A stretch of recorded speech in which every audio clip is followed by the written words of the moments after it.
No estudo de hoje, estaremos falando sobre algo fundamental para que você possa manter vivo no seu interior o ânimo e a alegria. E eu quero falar sobre a esperança, mas a esperança na palavra de Deus. Fique com a gente.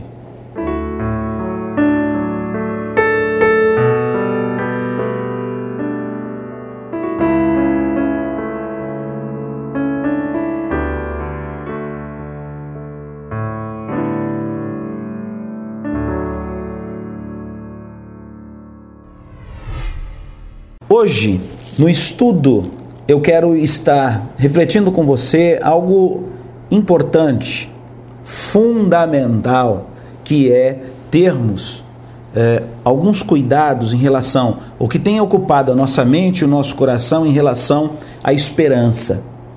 Tenho percebido que a cada dia que passa, a cada momento que passa, se não cuidarmos daquilo que inunda o nosso coração, seja com pensamento, seja com informações, isso pode sufocar algo importante dentro do nosso coração e dentro da nossa mente, que é a esperança. Eu quero falar sobre esperança. Eu quero que você que está me ouvindo possa parar por alguns momentos, refletir sobre a sua vida pessoal e juntamente comigo acompanhar como é que anda ou como é que está a sua esperança. É uma pergunta que, se não pararmos no nosso dia a dia para refletirmos, ou termos um momento de meditação, ou mesmo um momento de reflexão, passa desapercebido. E muitas vezes estamos sufocando a esperança, estamos cada vez mais aprisionando, anulando a esperança que há em nossos corações, referente aos nossos sonhos, referente às promessas que temos, referente às expectativas que temos frente à vida. Então, em primeiro lugar, eu quero juntamente contigo refletir um pouquinho o que é a esperança. Como é que nós podemos definir de uma forma simples a esperança?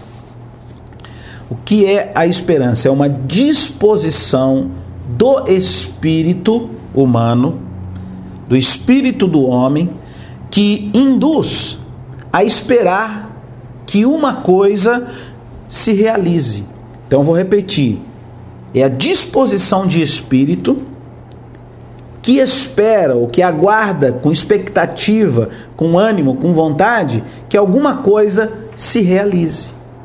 Então, é natural, quando iniciamos algo em nossa vida, a esperança que aquilo que estamos iniciando seja algo que seja positivo, que seja para somar, que seja para alegrar. Vou dar um exemplo. Quando casamos, quando iniciamos um namoro, ou quando procuramos uma parceira, ou a mulher um parceiro, qual a esperança que ela tem naquela união? Que naquela união, ou que naquele namoro, que vai virar noivado, que vai virar casamento, possa ser algo que venha fortalecer, que venha harmonizar, que venha estruturar, dar segurança, enfim, e constituir conjuntamente um futuro brilhante, maravilhoso e etc.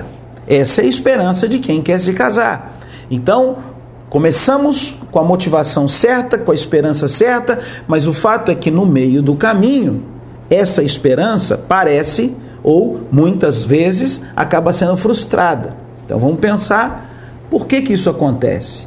Também a esperança, quando iniciamos um trabalho novo, quando iniciamos um emprego novo, ou quando iniciamos um negócio novo, enfim, cada um com a sua expectativa de fonte de renda tem uma esperança geralmente positiva. E no meio do caminho, alguns conseguem manter a esperança sempre positiva, sempre com uma visão otimista, e muitos no meio do caminho acabam naufragando, e assim por diante. A esperança é algo importante, fundamental para a alma humana. Eu quero refletir com você um princípio bíblico Em 1 Coríntios, eu vou ler com você, você vai procurar aí também se quiser acompanhar na tua Bíblia, mas em 1 Coríntios capítulo 13, deixa eu procurar aqui, e verso 13, diz assim, olha, a palavra de Deus, 1 Coríntios 13, 13, diz assim, ali está falando dos dons que Deus concede ao homem, fala da importância dos dons, mas termina assim, agora pois, diante de tudo que Deus tem para o homem, permanece a fé, a esperança e o amor, sendo que o maior destes é o amor. Mas veja bem, fé, esperança e amor são 3 fontes fundamentais que o espírito do homem precisa estar o tempo todo alimentando. Não podemos nos descuidar destes sentimentos, de que pensamentos estamos colocando em cada um deles para que eles não venham ficar fracos na vida do homem. Então isso é importante, eu quero focar hoje no estudo sobre a esperança. Então, primeira coisa é o seguinte, é uma disposição de espírito. Muitas vezes erramos na nossa vida porque não conseguimos discernir espírito, alma e corpo. A Bíblia diz que o homem é um ser trino. E assim como o nosso corpo precisa de um alimento diferente, damos a ele 3 refeições por dia, procuramos dar da melhor forma possível.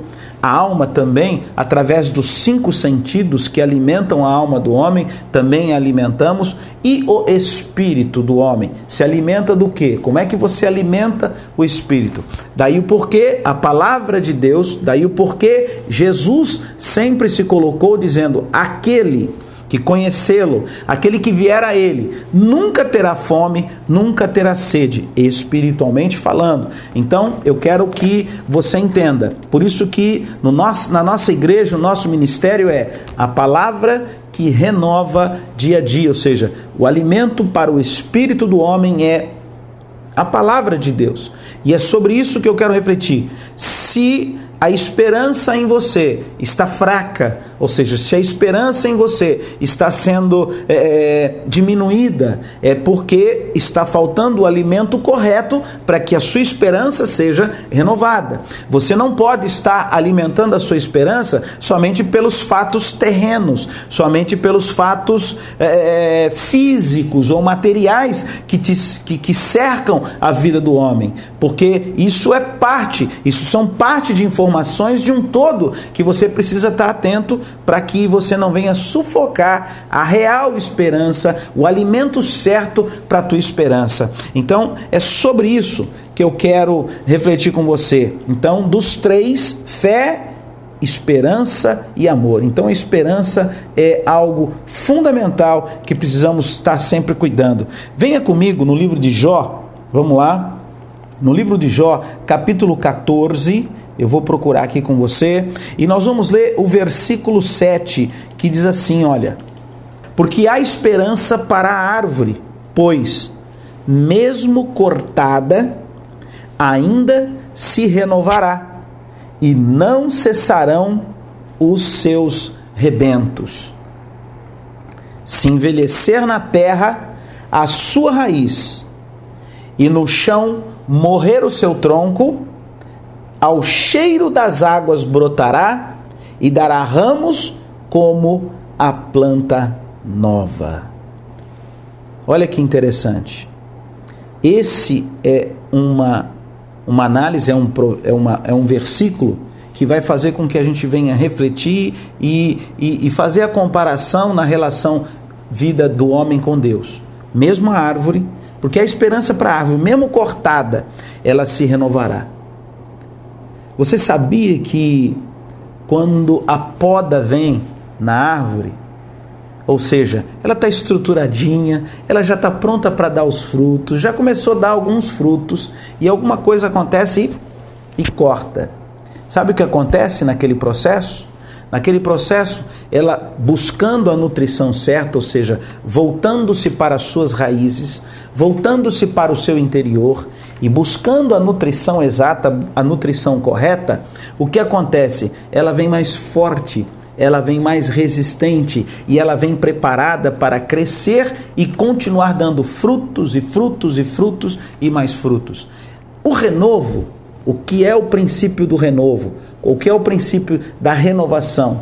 É você fazer novamente, mas de forma diferente. Você se renova, você tem os mesmos propósitos, você tem os mesmos objetivos, mas você atua de forma diferente, você não vai fazer da mesma forma que você fazia antes. Então esse princípio é um princípio bíblico que nós temos que colocar. Mesmo a árvore, ela se renova, cortada, ela se renova, diz a Bíblia, e não cessarão os seus rebentos. Se envelhecer a terra e a sua raiz, e no chão morrer o seu tronco, ao cheiro das águas, olha que maravilha, brotará e dará ramos como a planta nova. Como é que eu faço isso? Para que isso venha realmente acontecer na minha vida. No livro de Ezequiel, no verso 37 e verso 17, você precisa estar atento a um princípio bíblico também, que diz ali, no capítulo 37, no verso 17, diz assim, olha, eu vou acompanhar aqui, eu estou procurando na minha Bíblia, diz assim, olha, a palavra de Deus, ajunta-os um ao outro, faze deles um só pedaço, para que se tornem apenas um na tua mão. Fique com a gente, porque nesse próximo bloco nós vamos ver a essência desse cheiro das águas.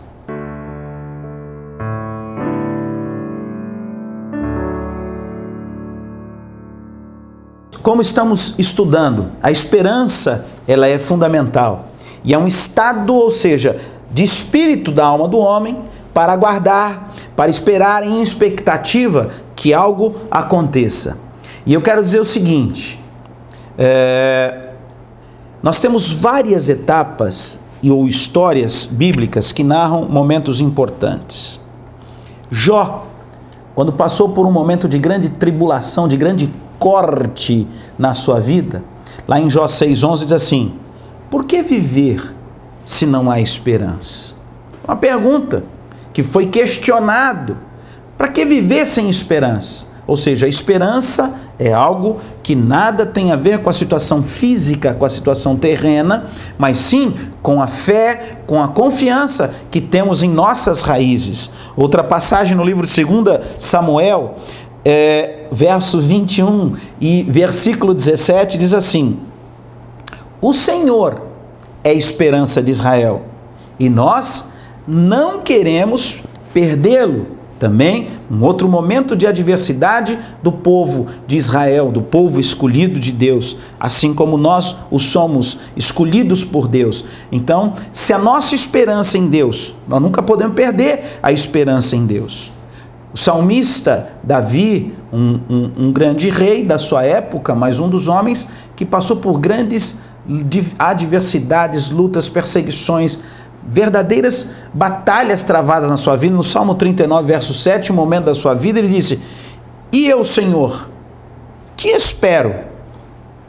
Tu és a minha esperança.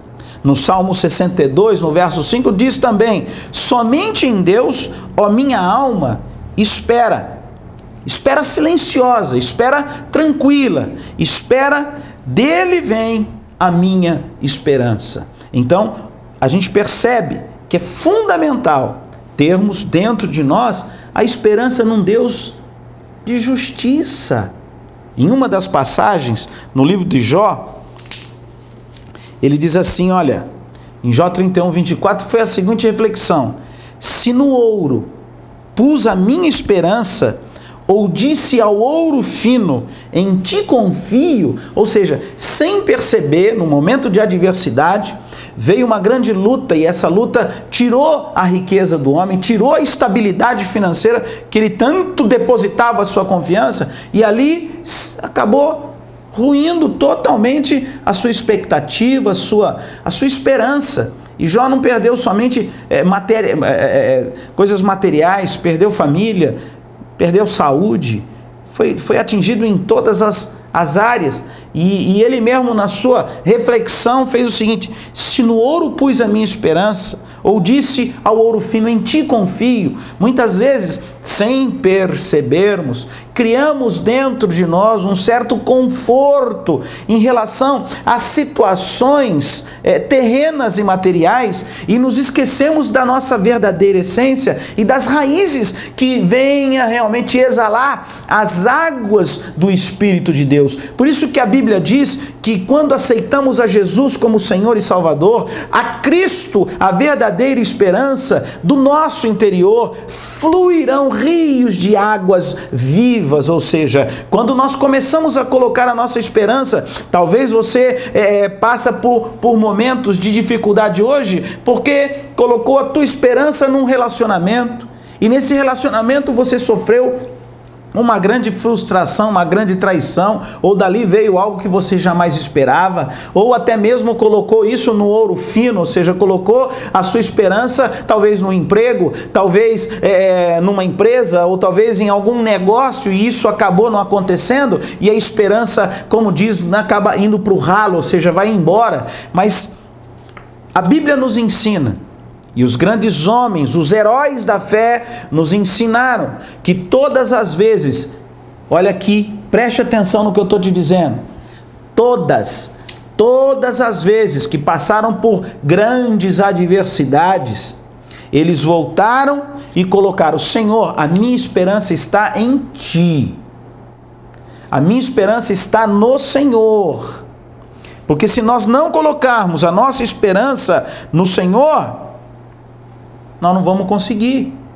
Lá no livro de Ezequiel, capítulo 37, conta uma das passagens muito interessantes em relação ao Espírito de Deus olhando o homem, que é o vale dos ossos secos, ou seja, olhando para a humanidade toda sem esperança, destruída, né? Então, quando a gente perde a esperança, os ossos se secam, as nossas forças vão embora. E a gente sabe que o mundo hoje precisa da esperança. Mas esperar em quem? Esperar na economia? Esperar nas lideranças políticas? Esperar nos homens ou nas mulheres, enfim, em pessoas de nosso relacionamento? Não. A nossa esperança tem que estar alicerçada em Deus.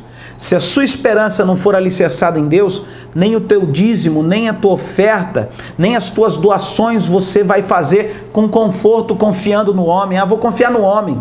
Não faça isso. Confie no Senhor. Entrega o teu caminho ao Senhor. Confia nele e o mais Ele fará. Então, eu quero dizer o seguinte: a esperança somente em Deus. A verdadeira esperança temos que depositar em Deus. E eu quero refletir com você aqui no livro de Romanos, capítulo 4. Vamos lá, Romanos, capítulo 4. Eu quero ler com você o versículo 18 e você vai ver um dos princípios que precisamos estar refletindo o tempo todo. Abraão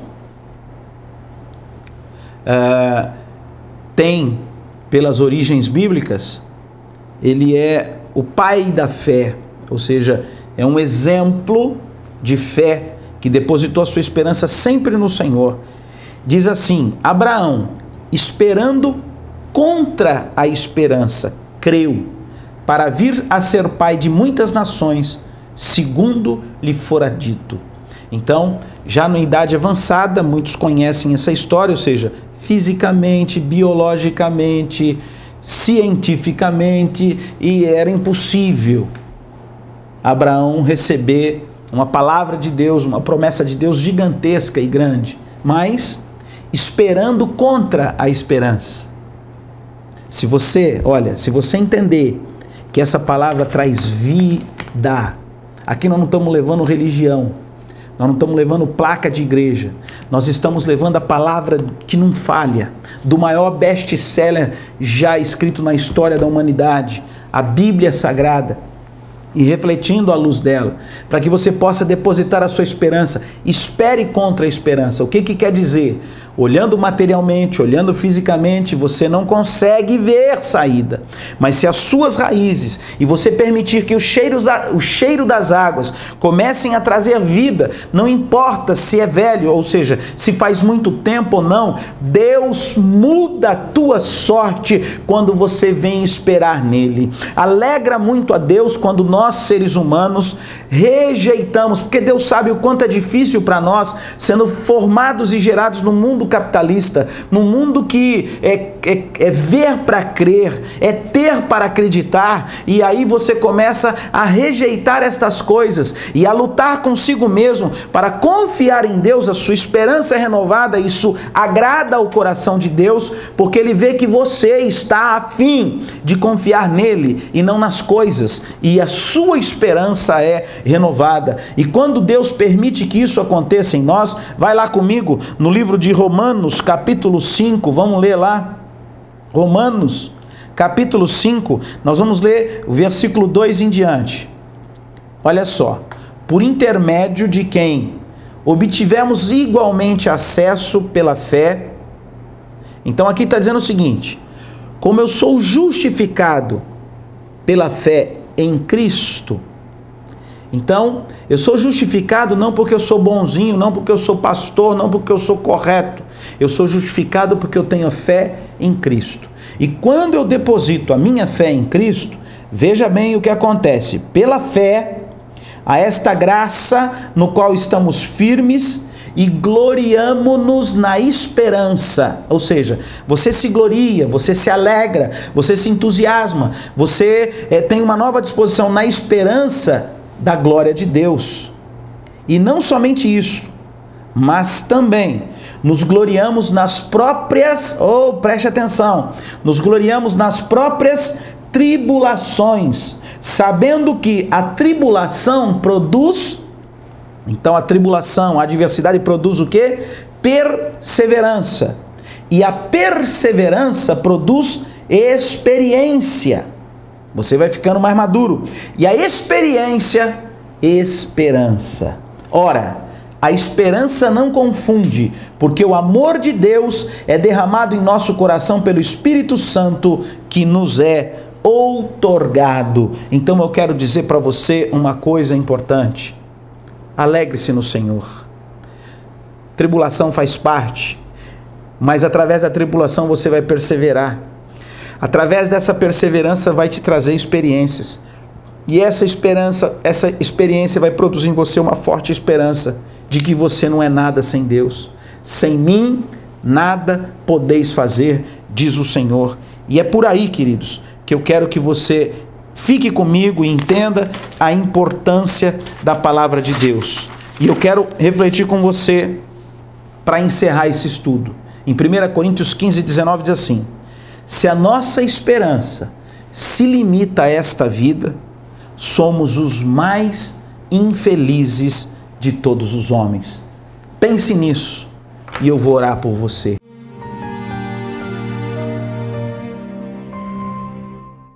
Eterno, glorioso e soberano Deus, dependemos de Ti, Senhor, totalmente, para que a Tua palavra seja revelada em nossos corações. E eu quero a Deus pedir para que o Senhor, ó Deus, possa estar estendendo a Tua bênção e renovando a esperança daqueles que confiam no Teu nome. É como diz a Tua palavra: se nós imaginarmos que o Teu plano é apenas para esta vida, seremos os mais infelizes de todos os homens.